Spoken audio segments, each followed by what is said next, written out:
Video করলাম কিসের জন্য, যারা বিদেশে আসতে চান তাদের জন্য সুবিধা হবে। এটা হচ্ছে দুয়ালি কয়, আর একটা হচ্ছে সবজি দিয়ে চাল মাখায় মই মশলা দিয়ে, ওইটি কয় এলাঞ্জি।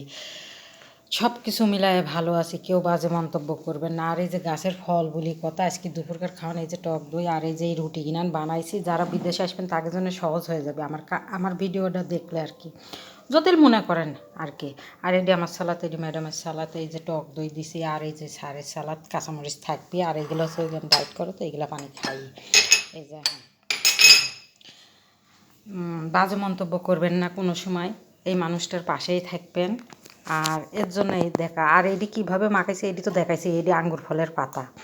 আঙ্গুর ফলের পাতা দিয়ে একটা সবজি দিয়ে রান্না করা হয়, আর একটা হচ্ছে এখানে মাংস দিয়ে, এটি হচ্ছে মাংস দিয়ে রান্না করা হয়েছে। সেই স্বাদ, কার কাছে কীরকম লাগে করতে পারি না, আমার কাছে সেই স্বাদ। আর আপনার তো বিদেশে আসবেন, আপনি চেহারা দেখি টেকা দিবেন, আপনার কাজ দেখে, আপনার সৌন্দর্য দেখি টেকা দিবেন, আপনার কাজ দেখি টেকা দিবি। আসসালামু আলাইকুম। ভিডিওটা ভালো লাগলে লাইক কমেন্ট শেয়ার করে দেবেন, এই মানুষটা পাশেই